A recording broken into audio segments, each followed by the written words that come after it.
right now it's our honor to present Joe Henry with the Americana Music Lifetime Achievement Award. So well deserved.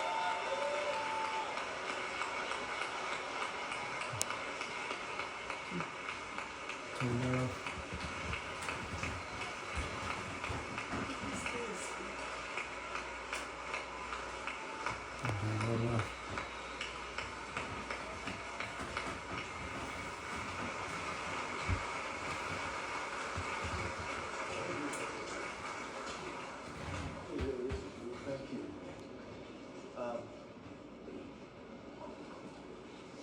Don't be alarmed.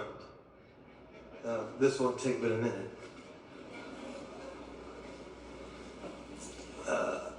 This is really touching to be acknowledged, especially in this room and by two of my dearest friends.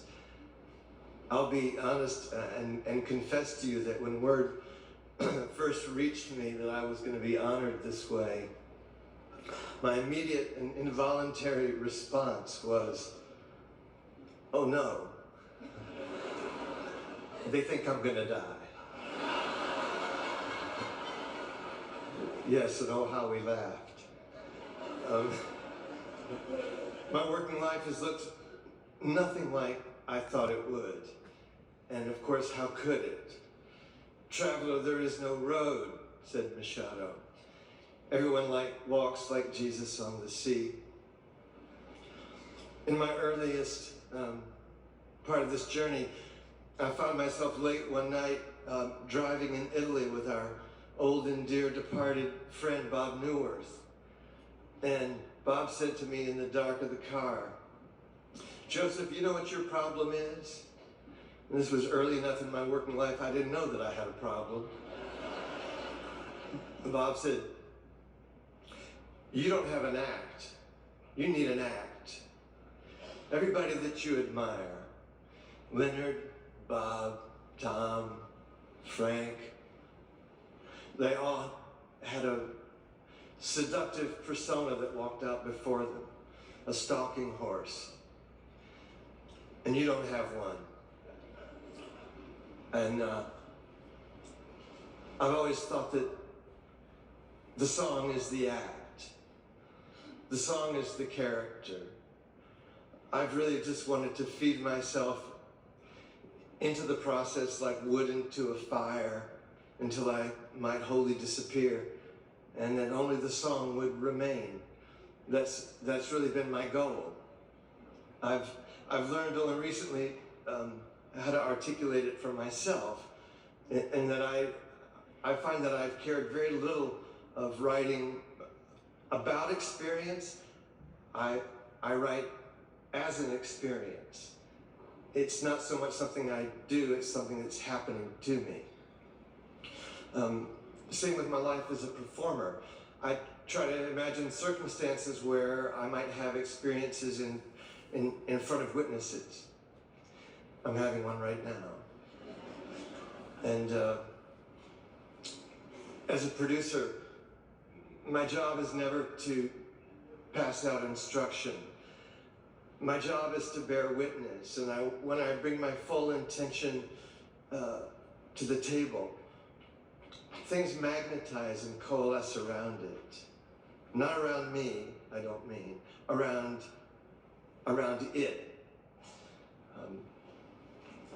The great Oliver Sacks wrote, "The universe is queerer than we imagine, more queer than we can imagine."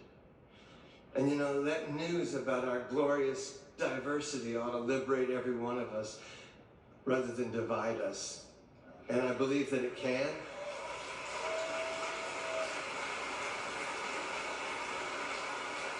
The problem is, said the Buddha, we think we have time.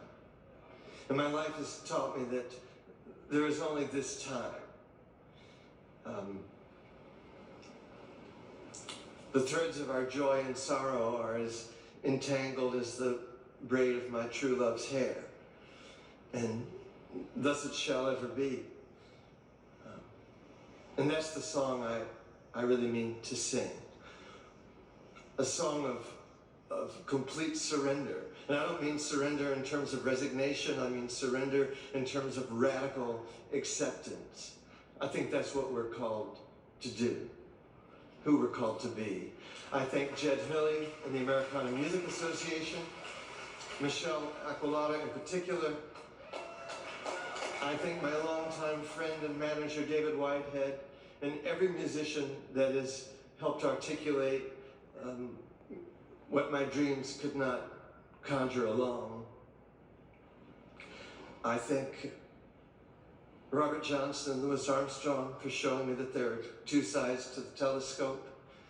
And even before I realized that these two people were going to bring me up here, I plan to thank them because they've both been, independent of each other, extraordinary friends to me for decades.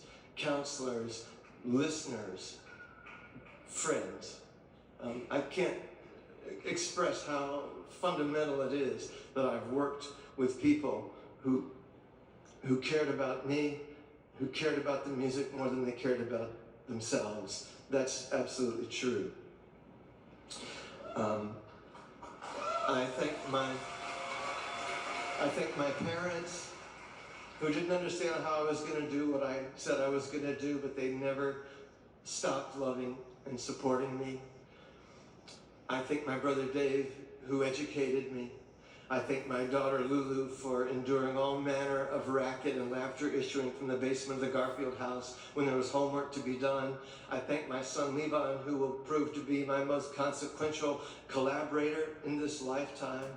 I thank my wife Melanie for being the boat, the sea, and the lighthouse all in one person, for saving my life after first giving me the life worth saving. And one more thing, quickly, I know I'm out of time. The great Buckminster Fuller said this to his architecture students: stop trying to make things pretty. If your design meets a need, if it's accessible and affordable to those who need it, you can't miss beauty. So I say this to every musician in this church, known and unknown to me: your language is your power. Merely enduring as an artist is an act of resistance. Keep enduring. Sing your song. Do the work that's yours alone to do, and you can't miss beauty. Thank you very much.